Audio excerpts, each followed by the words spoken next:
The night before the launch, a scientist named Vladimir Yazdovsky broke the rules and took the dog home, not back to the lab, but to his own apartment in Moscow, so she could spend one evening on the floor with his children, being an ordinary dog. He did it because she did not have long to live. 2 days later, she was sealed into a metal capsule the size of a washing machine, a small round window set in its side and bolted to the top of a rocket. A few hours after it left the ground, she was dead. That was always the plan. There was never a way to bring her back, and every engineer who touched the spacecraft knew it before she ever flew. Her name was Laika. She was a small stray off the Moscow streets, and for 45 years the people who launched her told the world a gentler story about how she died. That version was a lie, and the truth was sitting in a drawer the whole time. What I want to walk you through is how Laika actually died, and why it was never going to go any other way, because the real story is both more forgivable and more damning than the cartoon most of us grew up with. Almost everyone knows the headline version. A dog went up, a dog did not come back, and it is sad. But that headline hides the part that matters, which is that her death was not the result of a gamble that failed. It was built into the mission from the start, understood by everyone involved, weeks before she ever left the ground. There was no plan to save her because, in November of 1957, there was no way on Earth to save anything that reached orbit. And the reasons it was allowed to happen, then quietly covered over for 2 generations, tell you more about how institutions work than any story about cruelty ever could. Laika died because getting the mission into orbit mattered more than bringing her home. She was doomed the moment she was chosen, and the reason sits in the machine they built around her, and in how little time they had to build it. On the 4th of October, 1957, a polished metal sphere the size of a beach ball reached orbit and started beeping, and the sound came out of radios all over the world. Sputnik, the first artificial satellite. It carried almost nothing, a radio transmitter and some batteries, and it did almost nothing except circle the planet and broadcast, and that was the whole point.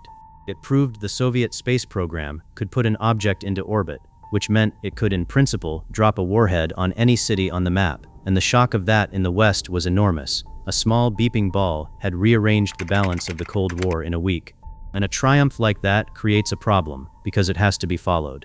Nikita Khrushchev understood exactly what he was holding, and he wanted more of it right away. He went to Sergei Korolev, the chief designer of the entire program, a man whose very name was a state secret, and he asked for a second satellite, and he wanted it within weeks, in orbit by the 7th of November, the 40th anniversary of the Bolshevik Revolution, the most sacred date on the Soviet calendar. That gave Korolev and his engineers less than 4 weeks, and that date could not be moved. You cannot slip an anniversary. The physics of a spacecraft is negotiable in 100 ways, but the 40th anniversary of the revolution falls on one day, and no engineer on Earth was going to talk the Kremlin into celebrating it late. Now, there was already a real second satellite in the works, a large scientific laboratory packed with instruments. It was nowhere near ready, it could not be finished in a month, and in fact it flew the following year.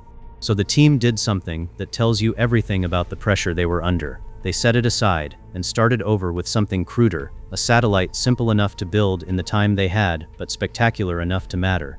One of Korolev's deputies, Boris Chertok, said later that the second satellite was created without any preliminary design at all. They were drawing the spacecraft and building it in the same breath, and the thing they decided would make it spectacular was a passenger. A living animal, in orbit, its heartbeat broadcast back to Earth for the anniversary. There is a cruel geometry to that choice that is easy to miss. A living passenger was exactly what would turn the second Sputnik into a sensation the whole world could feel, something no dead instrument would ever manage. It was also the one kind of cargo the rushed mission could not survive, because everything they could build in a month could get her up there, and nothing they could build in a month could ever get her down. Because getting something back from orbit is a completely different and far harder problem than getting it up there.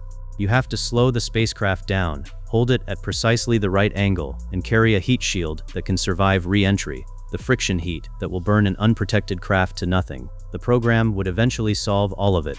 But in the autumn of 1957 they had not, and neither had anyone else. The technology to return a living creature safely from orbit did not exist in any country, and it would not exist for almost 3 more years.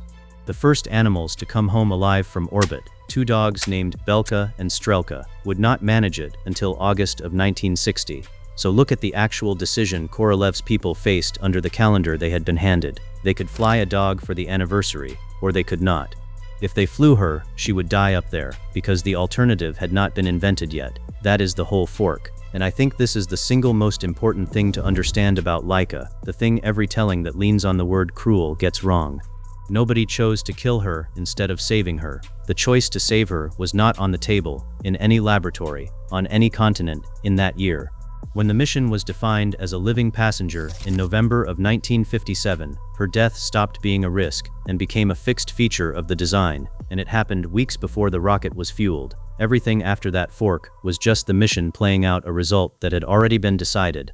Which brings us to how they chose her, and this is where it gets harder to tell, because the people doing the choosing were not monsters, and they understood exactly what they were doing.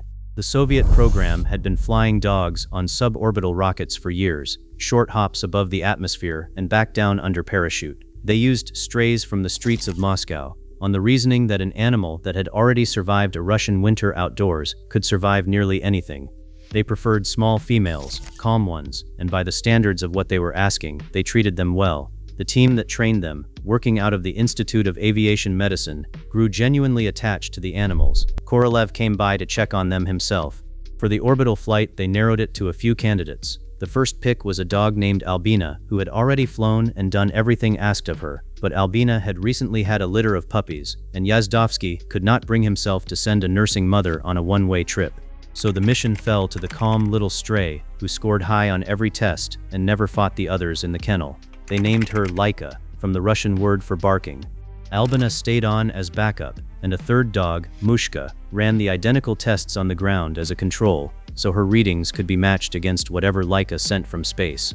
In the days before launch, they fitted Laika into a harness that let her stand, sit, and lie down but not turn around, in a cabin barely larger than her body. They performed minor surgery to route sensors under her skin, so they could read her heartbeat and her breathing in orbit. They set her in front of that small round window, 13 centimeters across, so they could look in on her, and maybe so the light and the sight of the world might steady her. And they did the small human things around a decision they could not change. Korolev came into the lab in his coat, and sat with her and scratched her head. Yazdovsky took her home to his children. On the morning of the launch, the men who had trained her said goodbye to her through the little window, and more than one of them later remembered asking her to forgive them. That detail is the one I cannot get past, because it refuses to let this become a story about a heartless system grinding up an animal. The men closest to her wept. They understood, better than anyone alive, that they had built a machine that would kill a creature they had grown to love, and they built it and flew it anyway, because the calendar said so, and because the power to do otherwise was 3 years in the future. That is not cruelty. It is the older, more familiar thing that happens when decent people are handed a deadline and a hole in the technology at the same moment, and told to produce a miracle by a fixed date. She was sealed into the capsule on the 31st of October and sat on the pad for 3 days as the final work went on. On the 3rd of November, before dawn, the rocket lifted off. During the climb, her heart rate spiked to around 260 beats a minute, roughly 3 times its resting rate, and her breathing quickened several times over, exactly what terror and crushing acceleration would do to a body. Then the rocket reached orbit, the engines cut off, and she was weightless, and the telemetry showed her heart settling back towards something like calm. She was alive, the first living creature ever to circle the Earth. And here I have to tell you what was already going wrong inside that cabin, because it is the exact part that stayed hidden for the next 45 years. The capsule had been designed to stay attached to the spent upper stage of the rocket, a large empty metal tube, in order to keep the weight and the complexity down. That was a deliberate choice, not a failure. But it meant Laika was riding in a small pressurized box, bolted to a big slab of sun-heated metal. Her cooling system was a forced air fan and some insulation, assembled in the same 3 weeks as everything else, with no backup and no margin for error. And the orbit came out more stretched than planned, so the spacecraft spent long stretches in full sunlight with little time in shade to shed the heat. Some of the thermal insulation seems to have torn loose in the violence of the ascent. Put all of that together, and the cabin did the one thing that rushed design could not survive. It got hot, and then it kept getting hotter. By the second orbit, the temperature inside was climbing past comfortable, and the telemetry showed Laika growing agitated and restless, moving as much as the harness allowed. By the third orbit, the cabin pushed past 40 degrees Celsius, over 100 Fahrenheit, and kept rising. The little fan could not touch it, and there was nothing anyone on the ground could do, because there were no controls to send up, no command that would open a vent, no way to turn the craft toward shade, no override of any kind. They could only read the numbers coming off her body and listen to her heart. Somewhere between the 4th and the 7th hour of the flight, on the 4th time she circled the planet, the signals stopped. She had died of overheating and stress, alone, in a box that was cooking her, while the machine around her did more or less what a machine thrown together in 3 weeks was always going to do. And here is where the second failure starts, the one that got buried for 2 generations. Because down on the ground, they knew. The telemetry was not ambiguous. The men watching her instruments watched her die within hours of launch, and then the public account said something else entirely. For days after the launch, the Soviet press reported that the satellite and its passenger were healthy and circling the Earth, that the dog was alive and doing well, eating and resting in space. The world worried about the little dog, and the world was reassured she was fine. Then, once she could no longer plausibly still be alive, the story changed shape.